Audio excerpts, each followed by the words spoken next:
तो श्रीमद् भागवतम 10.90.48 श्लोक में जो उल्लेख है देवकी जन्मवादः, तो देवकी नंदन, यशोदा नंदन, श्याम सुंदर, ये सब जो नाम है ये भगवान कृष्ण के अति प्रिय नाम हैं। और जो भक्तगण हैं वो जानते हैं, जैसे किसी मनुष्य का अनेक नाम हो सकता है, 2-3 नाम, घर में बुलाने वाला, बाहर दोस्त बुलाने वाले या कोई और बुलाने वाले, लेकिन उसमें कुछ नाम उनको प्रिय होते हैं। तो कृष्ण को ये सब नाम बहुत प्रिय है क्योंकि देवकी उनके बहुत ही प्रिय भक्त है, इसीलिए उन्होंने उनके पुत्र बनकर जन्म लेना स्वीकार किया। यशोदा मैया को उन्होंने बाल लीलाओं का आनंद प्रदान किया और यशोदा मैया ने जो उनकी सेवा किया माता के रूप में, एक भक्त के रूप में, वो उनको आनंद प्रदान करते हैं। और इसीलिए जो है भगवान श्री कृष्ण के हर एक नाम कुछ ना कुछ लीलाओं का वर्णन करते हैं। भगवान का नाम लेते ही हमें उन लीलाओं का स्मरण होता है। तो भगवान को इस श्लोक में बताया गया है जन निवास, हर एक जन का निवास है, आश्रय स्थल है। हर एक जन का मतलब सिर्फ मनुष्य का नहीं, समस्त जीवात्माओं का आश्रय स्थल है भगवान श्री कृष्ण। भगवान श्री कृष्ण सबके हृदय में परमात्मा के रूप में स्थित है और वे जो है किसी भी हालात में, भले ही हमारा कितना ही पतन हो जाए, वो हमको नहीं छोड़ते हैं। अर्थात कोई अगर कीड़े मकोड़े भी बन जाए अपने कर्मों के कारण, या पेड़ पौधे बन जाए, जो नितांत तमोगुणी लोग बनते हैं, तो भी भगवान जो है छोड़ते नहीं है। परमात्मा रूप में हमेशा साक्षी रूप में उनके अंदर निवास करते हैं। और जैसे ही कोई मनुष्य भगवान की भक्ति की ओर मुड़ता है तो भगवान श्री कृष्ण उनको तुरंत शरण देते हैं, उनको बुद्धि देते हैं कि किस प्रकार वो भगवान कृष्ण तक पहुंच सकते हैं।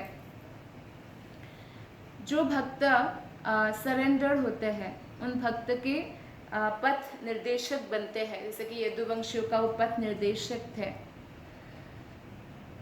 तो इस तरह जो है वो हमारा भी पथ निर्देशक बनेंगे, जैसे कि अर्जुन का सारथी बन गए खुद ही, स्वयं ही अस्त्र शस्त्र स्वीकार नहीं करेंगे, तो सारथी अगर कृष्ण है तो विजय तो निश्चित है। तो इस प्रकार हमारे जीवन का भी सारथी भगवान अगर बन जाते हैं, अर्थात हमारा पथ निर्देशक बन जाता है, तो हमें परम सिद्धि प्राप्त करने से कोई रोक नहीं सकता। और भगवान उन्हीं के जीवन में इंटरफियर करते हैं जो कृष्ण के प्रति पूर्णतया सरेंडर हो जाते हैं। भले ही पहले वो कितने भी पापी क्यों ना हो, लेकिन अब अगर वो शरणागत हो गए हैं तो भगवान उनको स्वीकार करते हैं। यहाँ तक कि भगवान राम जी ने कहा था कि विभीषण तो क्या, अगर रावण भी मेरे शरण में आना चाहे तो मैं उसको भी शरण दूंगा। तो बहुत शरणागत वत्सल है। इसमें एक एग्जाम्पल आता है सुग्रीव का। सुग्रीव को जब उनके भाई बाली को मारकर श्री राम ने राजा बनाया, उसके बाद सुग्रीव स्त्रियों के साथ आमोद प्रमोद में इतना खो गए कि राम जी के प्रति जो उन्होंने वादा किया था, प्रतिज्ञा किया था या वचन दिया था कि सीता मैया को ढूंढने में समस्त बानरों को लगा देंगे, वो भूल गए थे लगभग। और हनुमान जी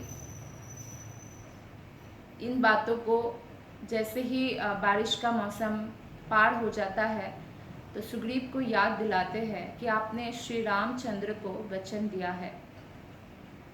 तब सुग्रीव को याद आता है और वो कहते हैं, समस्त बानरों को, सारे पृथ्वी के बानरों को संदेश भेज देते हैं कि 15 दिन के अंदर अंदर रिपोर्ट करो, नहीं तो मृत्यु होगी, मृत्यु को प्राप्त करोगे। तो क्या होता है कि ये कार्य करके फिर वो आमोद प्रमोद में व्यस्त होते हैं। तो श्री रामचंद्र लक्ष्मण से कहते हैं, हे लक्ष्मण, ये जो बारिश का ये महीना, ये बारिश का जो ये समय बीत गया, 4 महीना व्यतीत हो ही गया था। तो रामचंद्र कहते हैं, एक एक बारिश का जो बूंद है वो मुझे सीता देवी का अश्रु प्रतीत हो रहा है। पता नहीं वो मेरे विरह में जीवित अभी तक रह पाई भी कि नहीं।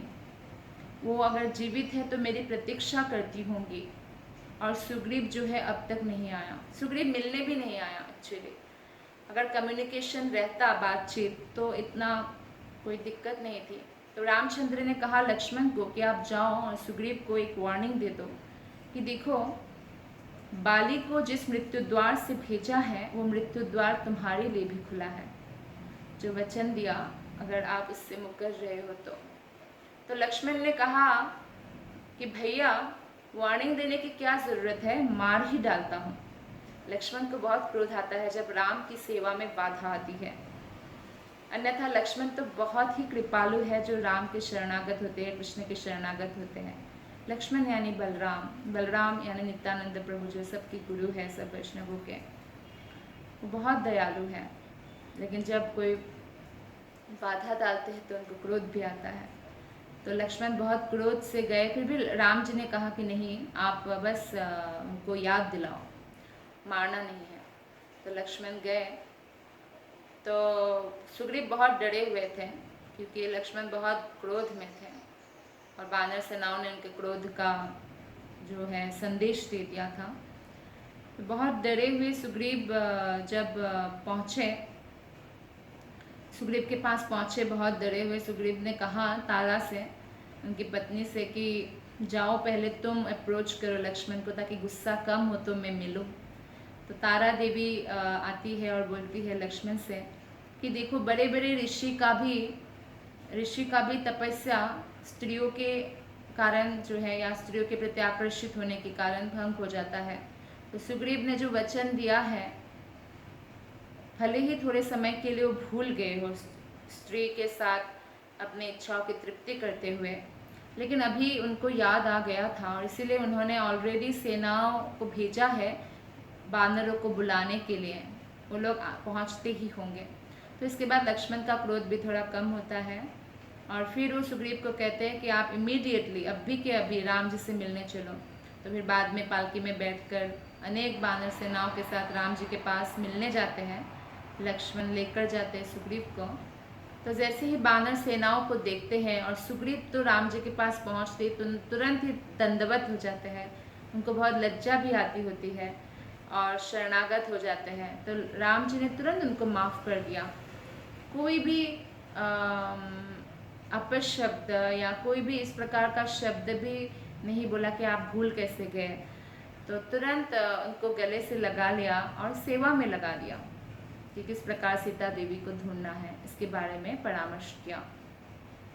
तो हम देखते हैं कि भगवान कृष्ण जो है शरणागत वत्सल है और इस प्रकार जो है भले ही कोई गलती भी करे या कोई पापी से पापी व्यक्ति भी हो तो वो तुरंत ही क्षमा करके उनको अपनी सेवा में लगा लेते हैं।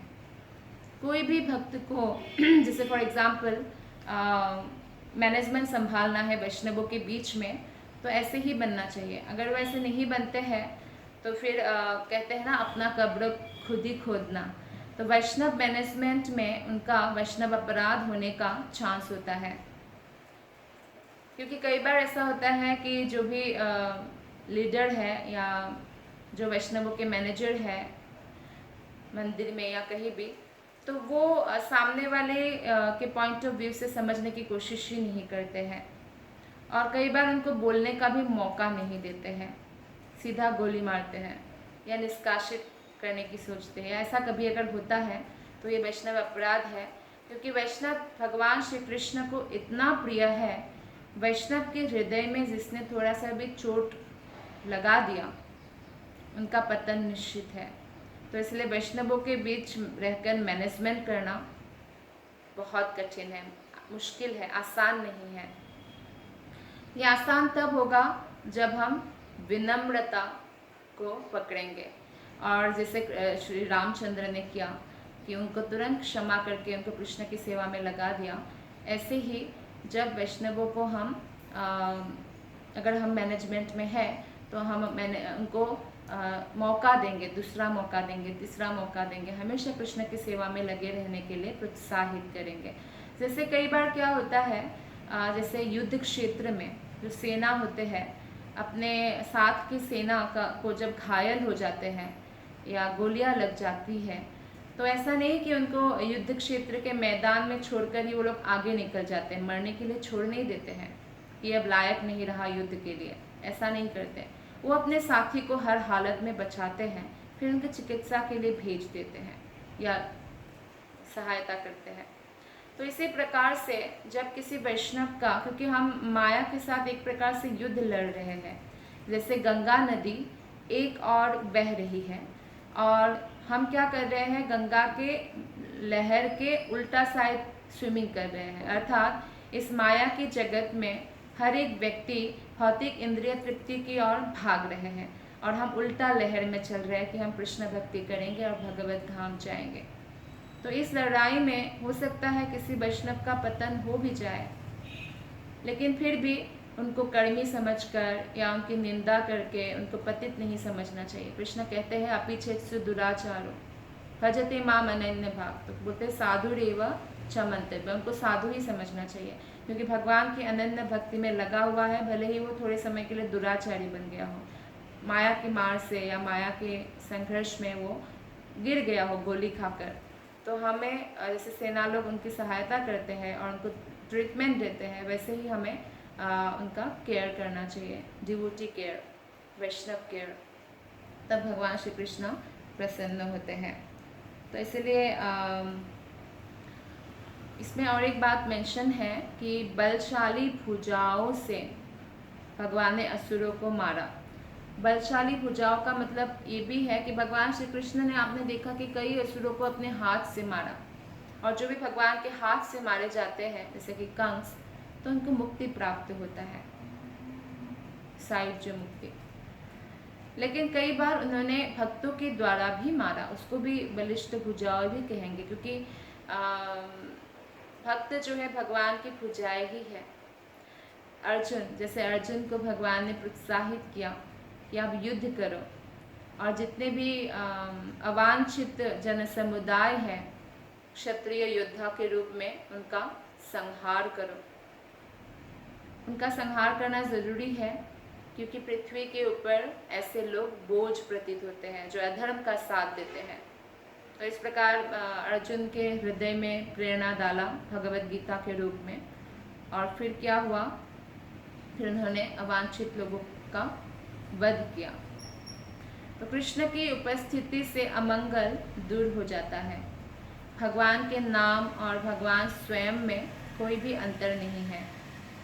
जैसे ही हम हरे कृष्ण कृष्ण कृष्ण हरे हरे, हरे राम राम राम हरे हरे, भगवान के नाम का शरणागत होते हैं, तो तुरंत समस्त अमंगल दूर हो जाता है, हमारा मन शुद्ध होने लगता है। तो मन को शुद्ध करना हो तो मन में कृष्ण का चिंतन करना है, नाम रूप लीला गुण धाम का। मन को एक भी क्षण इधर उधर नहीं होने देना है।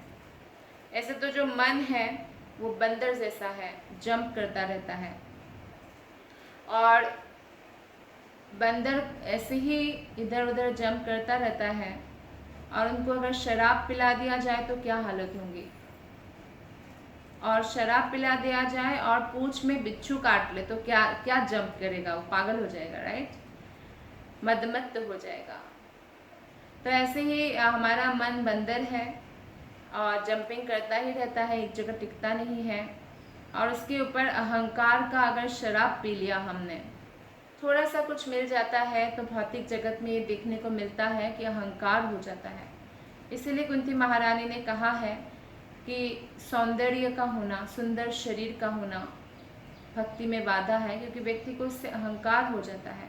क्योंकि सुंदरता को भौतिक जगत में सब लोग अपनाते हैं, सम्मान करते हैं, या बहुत धनी होना या थोड़ा सा भी धन हो तो भी व्यक्ति जो है अहंकारी बन सकता है। जो अहंकारी बनना है वो, जैसे एक भिखारी का एग्जाम्पल है, तो एक भिखारी का बेटी का शादी हो गया, तो दूसरे भिखारी से कह रहे हैं, तुमको मालूम मैंने अपनी बेटी को दहेज में क्या दिया? इस पुल से लेकर वो जो बाज़ार है वहाँ तक की पूरा एरिया मैंने दिया, वहाँ कहीं भी वो भीख मांग सकता है। तो उसमें भी अहंकार है, भिखारी को भी अहंकार हो सकता है। तो अहंकार करने वाला तो हर एक छोटी छोटी चीज़ में अहंकार कर सकता है, तो ये भक्ति में बाधा है, अहंकार। तो इस प्रकार जो है धन ऐश्वर्य का होना, अच्छे परिवार में जन्म लेना, और साथ ही साथ जैसे कि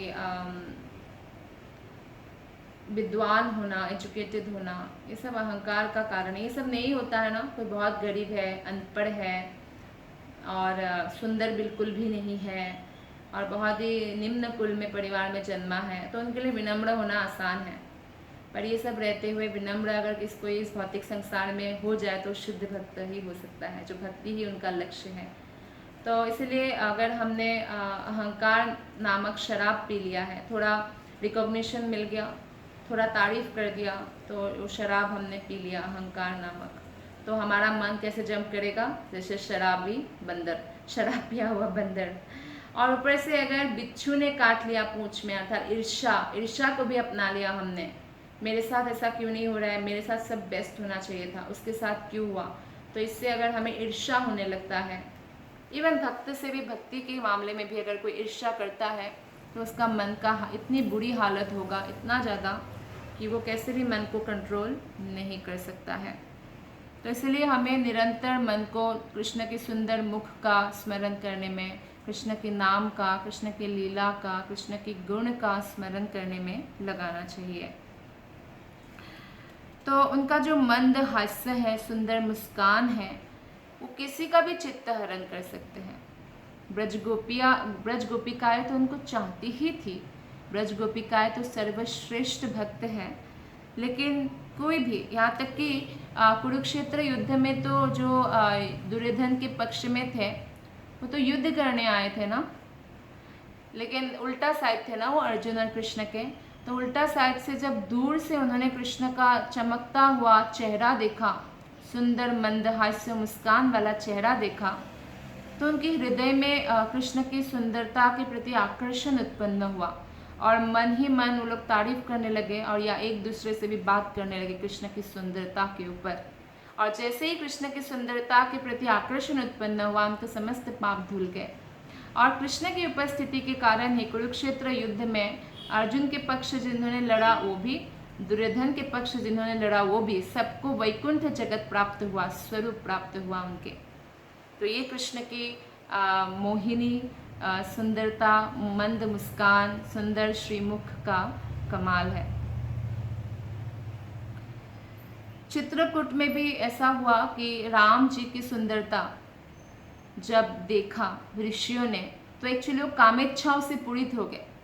तो राम जी ने उनको कहा कि मैं एक पत्नी व्रता हूँ, तो आपको कृष्ण लीला में रास में भाग लेने का सौभाग्य प्रदान करूँगा।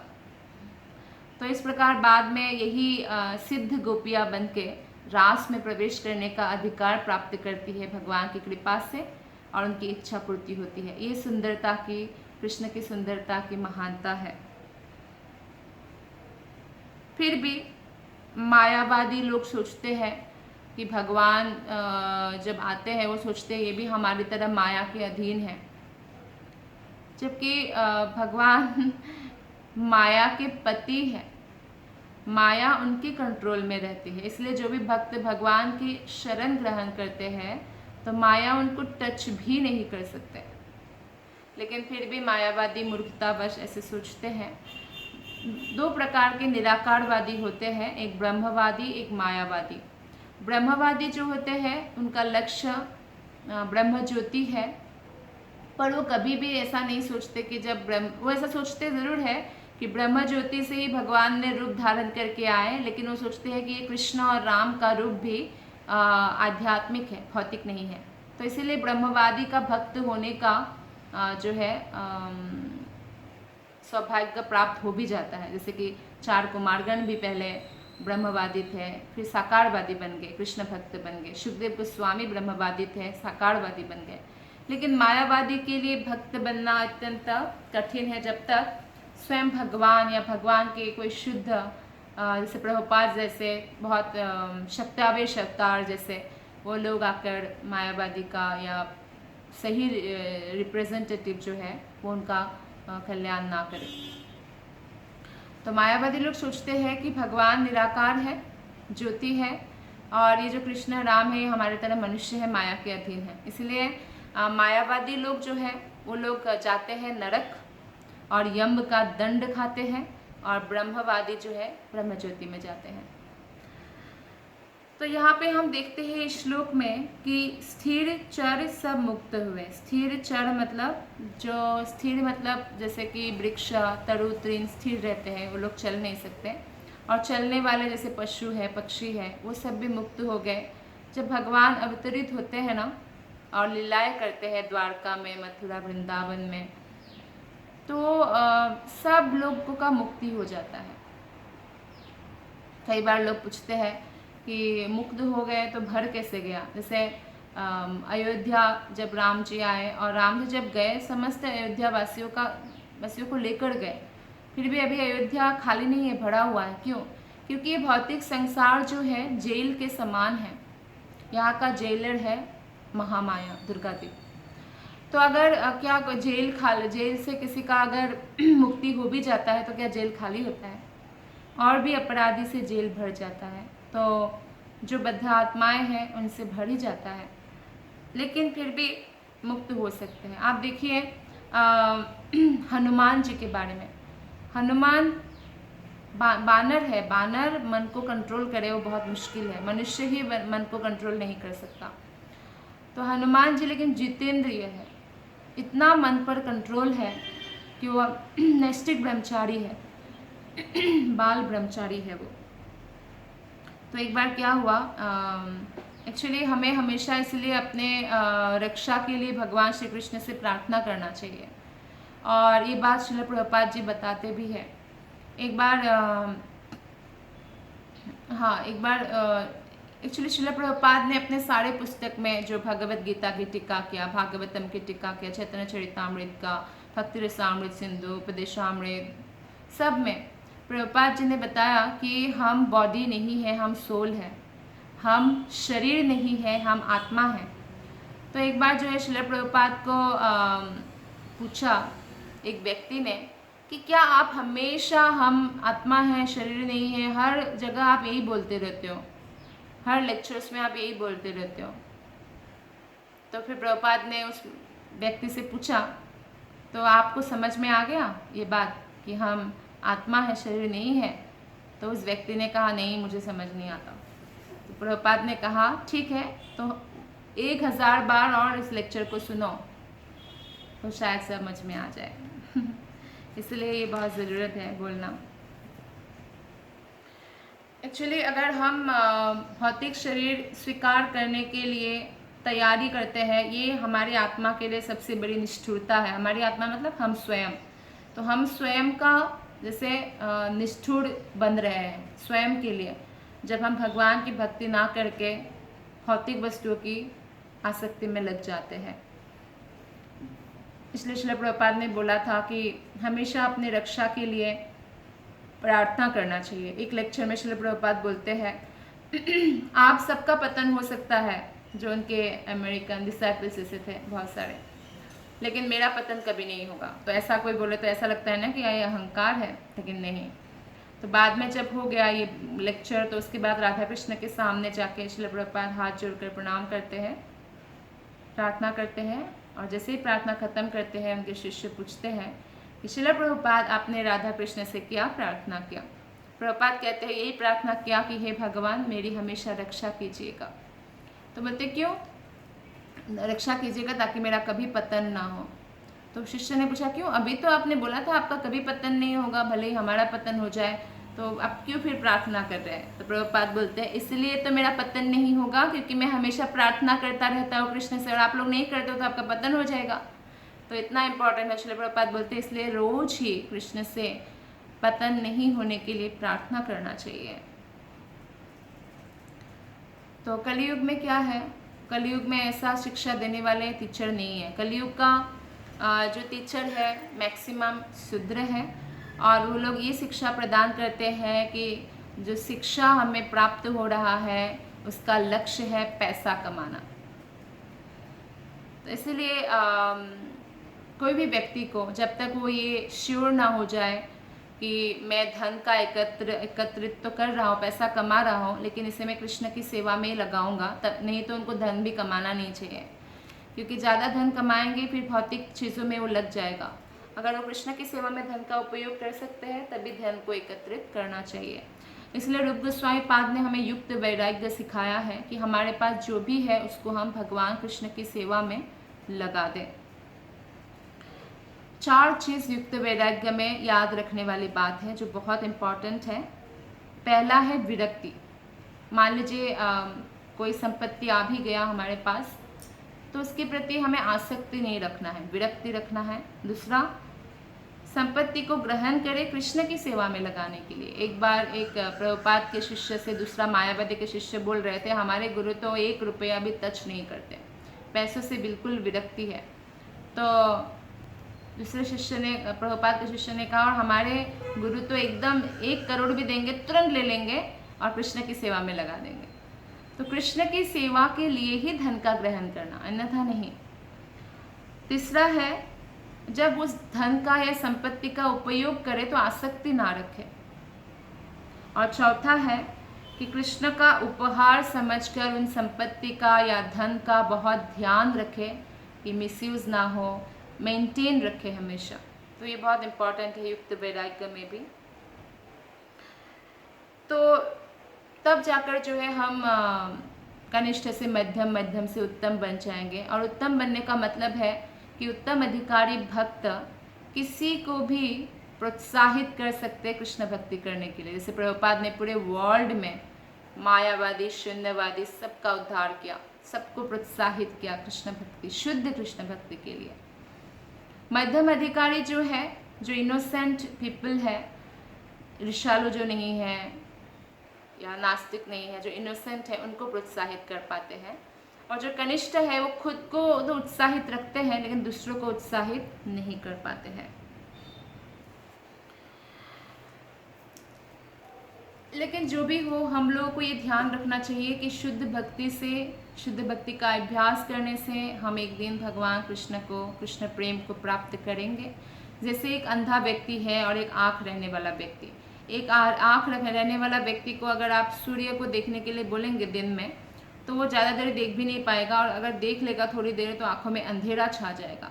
लेकिन एक अंधा व्यक्ति जो सूर्य देवता का भक्त है, वो सूर्य देवता की कृपा से सूर्य देवता के आकार को भी पूरा पूरा देख सकता है। ठीक उसी प्रकार से ज्ञानी या योगी जितना भी अपना लगाए, अपना मेहनत परिश्रम लगाए, लेकिन वो भगवान कृष्ण के धाम में प्रवेश नहीं पा सकता है जब तक वो शुद्ध भक्ति डेवलप नहीं करे। और भक्त इसको आसानी से प्राप्त कर सकता है कृष्ण के हेतु की कृपा से।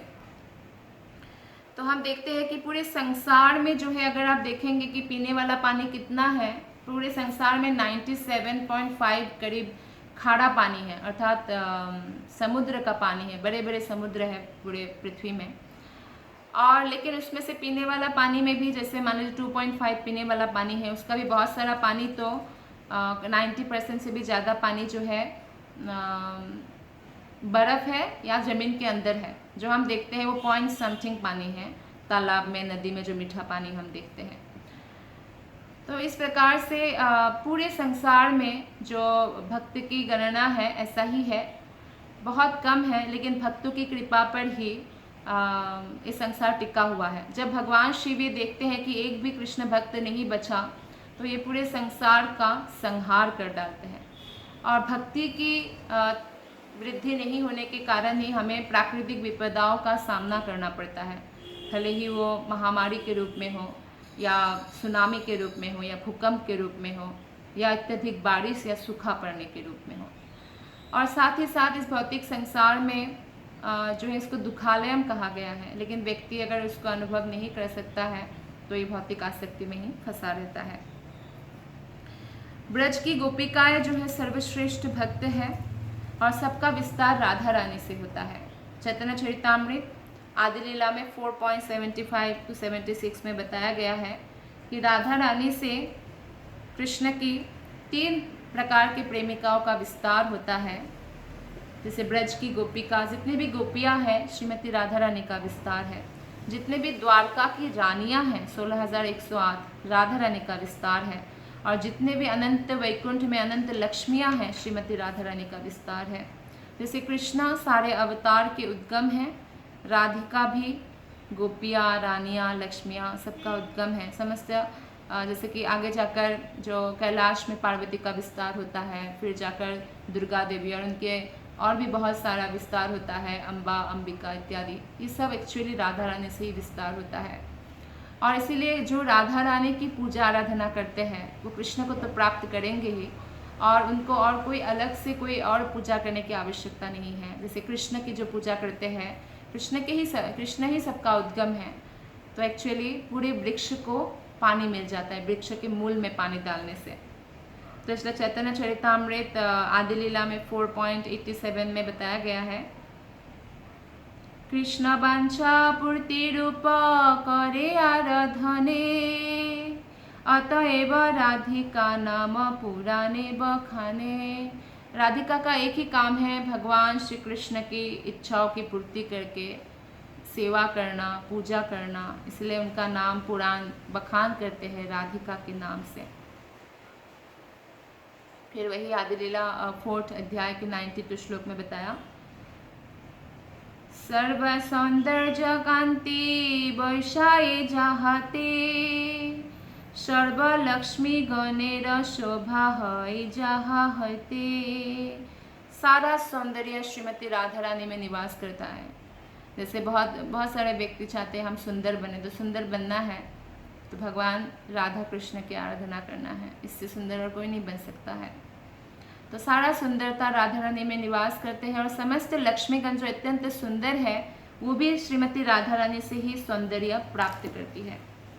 तो इसलिए भगवान श्री कृष्ण जो है भक्त वत्सल है, और जो जितना शरणागत है वो उतना ही भगवान भी हमारे शरणागत होने के हिसाब से आदान प्रदान करते हैं। जैसे कि गोपियाँ जो है सर्वश्रेष्ठ भक्त है, तो उनके लिए वो जो है निस्वार्थ भाव से हमेशा कृष्ण की सेवा में लगे रहते हैं, उनको कोई परवाह नहीं है समाज की। जैसे गोपियाँ जब इस धरातल पर भी भगवान के साथ लीला करते हैं तो उनको कोई परवाह नहीं है कौन क्या कहते हैं क्या नहीं कहते, हमारे कृष्ण संतुष्ट है कि नहीं उसकी उनको बस परवाह रहता है। जैसे कि श्रीमद् भागवतम 10.32.22 श्लोक में भगवान कहते हैं, न पारये हम निरवध्य संयुजाम स्वसाधु कृत्यम विबुधायुषापि वः, यामा भजन दुर्जय गेह श्रृंखलाः, संवृच्य तद्वः प्रतियातु साधुना।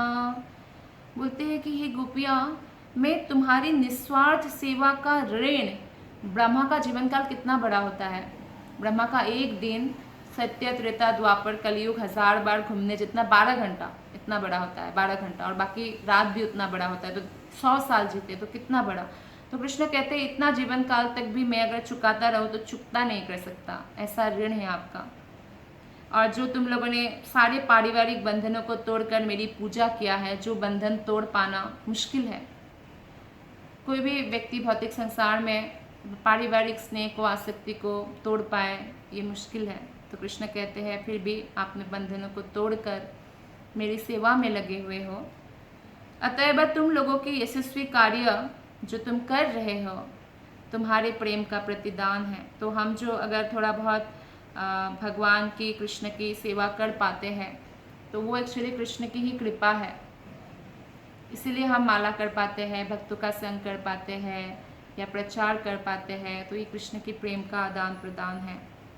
और गोपियों का प्रेम एक्चुअली एकदम शुद्ध है, गंगा के जल जितना क्या उनसे भी शुद्ध है, उनका कोई तुलना नहीं हो सकता है। जैसे कि चैतन्य चरितामृत आदि लीला की 4.165 श्लोका में बताया गया है काम और प्रेम क्या है। आत्मेंद्रिय प्रीति वांछा तारे बोली काम, कृष्णेंद्रिय प्रीति इच्छा धरे प्रेम नाम।